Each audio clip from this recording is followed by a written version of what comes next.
Assalamualaikum warahmatullahi wabarakatuh dan salam sejahtera. Tajuk pembentangan kita pada hari ini ialah gambaran umum berkaitan eutanasia dalam konteks perundangan dan etika.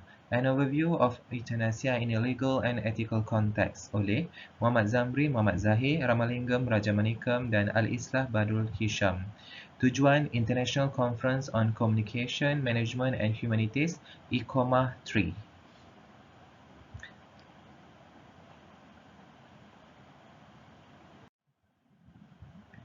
Berikut merupakan abstrak bagi kertas ini. Kehidupan dan kematian manusia boleh dilihat dari kacamata ilmu, sains dan teknologi. Jika dilihat kepada penemuan sains dan teknologi tersebut, perkembangan teknologi dalam bidang perubatan dan kesihatan sangat memberangsangkan. Antara kemajuan ilmu, sains dan teknologi dalam bidang perubatan yang dilihat ialah teknologi-teknologi yang direka seperti mesin magnetic resonance imaging (MRI), radiografi, pembedahan yang menggunakan kaedah laser dan lain-lain bertujuan meningkatkan taraf kesihatan manusia. Di samping itu, kewujudan mesin bantuan pernafasan atau dikenali sebagai ventilator dipercayai dapat melanjutkan hayat seseorang pesakit. Kemajuan teknologi turut memberi kesan kepada isu eutanasia. Apa itu eutanasia? Eutanasia di sini bermaksud suatu perbuatan mematikan atau menamatkan hayat seseorang individu. Eutanasia juga mungkin boleh berlaku sekiranya mesin ventilator dimatikan lalu pesakit meninggal dunia kesan daripada itu. Eutanasia boleh dilihat dalam konteks eutanasia aktif, eutanasia pasif.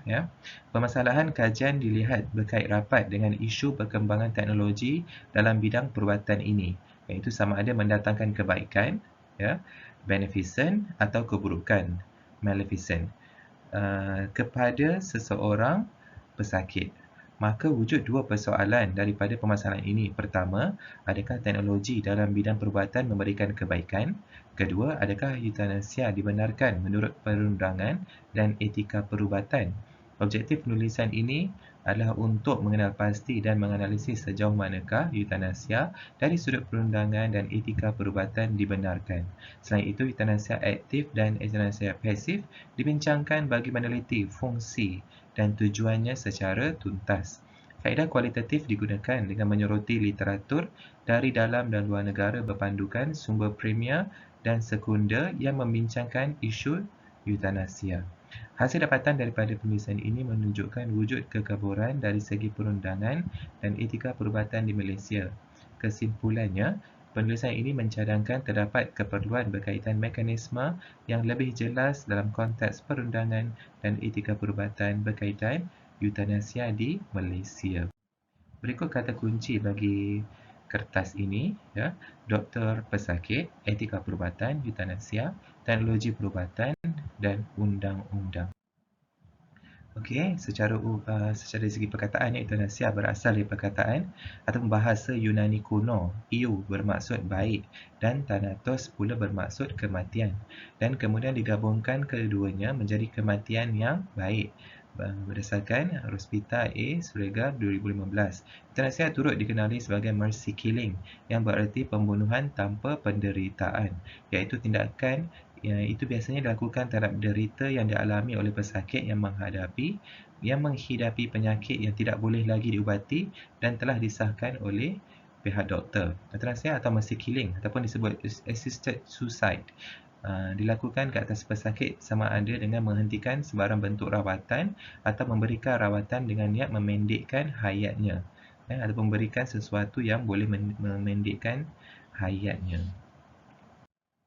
Berikut jenis-jenis eutanasia dari segi aktif, pasif, sukarela, bukan sukarela dan tidak sukarela.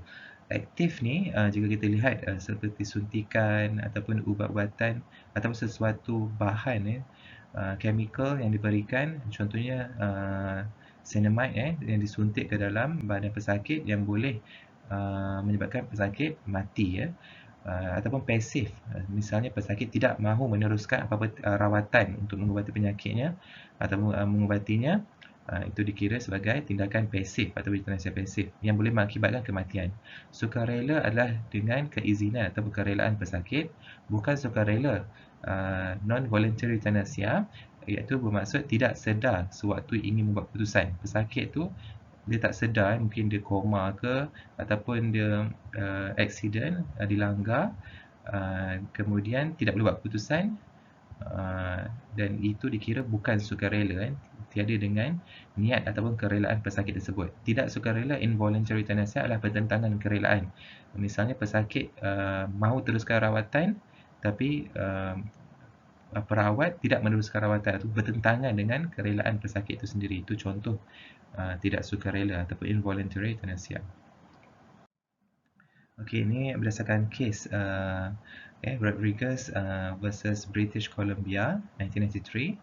Okey, dalam kes ini perayu merupakan seorang ibu berusia 42 tahun yang menderita penyakit sklerosis lateral amyotrophic, iaitu penyakit yang menyerang sel-sel saraf otot.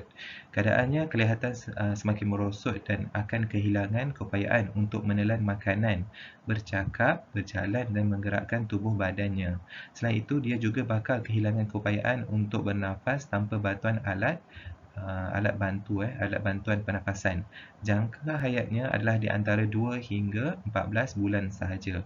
Perayu dalam kes ini mahukan hak yang sah di sisi undang-undang bagi mendapatkan pengamal perubatan yang berkelayakan untuk menamatkan hayatnya. Dia dengan niat untuk menamatkan hayatnya. Walau bagaimanapun, menurut laman web The Canadian Encyclopedia yang bertajuk Assisted Suicide in Canada, assisted suicide adalah tidak dibenarkan di Kanada dan boleh dihukum penjara sehingga 14 tahun. Oleh itu, beliau telah meminta pihak mahkamah supaya membenarkan pengamal perubatan dalam membantu menamatkan hayatnya sebab dia tak tahan dengan kesakitan yang ditanggungnya. Akhirnya, pihak mahkamah telah menolak permohonannya dan sebagai besar hakim mahkamah rayuan mengesahkan keputusan tersebut, iaitu keputusannya adalah ditolak, tidak membenarkan. So tak boleh teruskan euthanasia. Okey, berikut adalah 5 jenis euthanasia yang telah saya bentangkan tadi. Aktif, pasif, dia sama ada sukarela, tidak sukarela ataupun bukan sukarela. Okay, hak untuk hidup dan hak untuk mati. Hak kemanusiaan merujuk hak yang dimiliki oleh setiap manusia.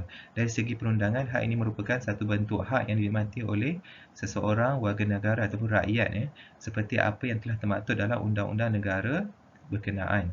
Contohnya dalam Perlembagaan Persekutuan Malaysia, terdapat penerangan mengenai hak kemanusiaan yang terlindung di bawah perlembagaan.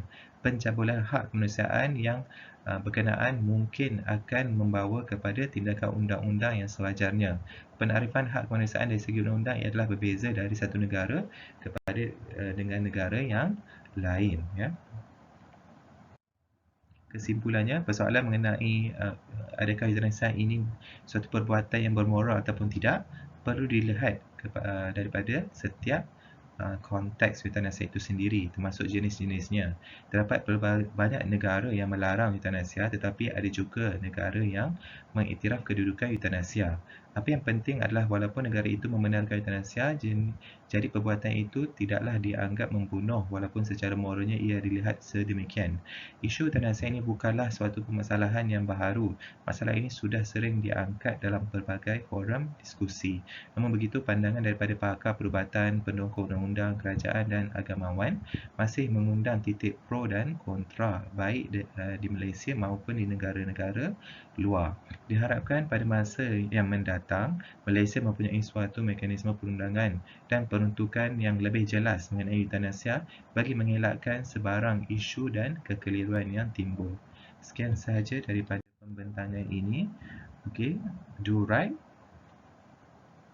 Thank you for attending this conference. Terima kasih kerana sudi mendengar. Saya mendoakan agar conference antarabangsa ini terus berjalan dengan jayanya setiap tahun, insya-Allah. Sekian, terima kasih. Assalamualaikum warahmatullahi wabarakatuh. Thank you.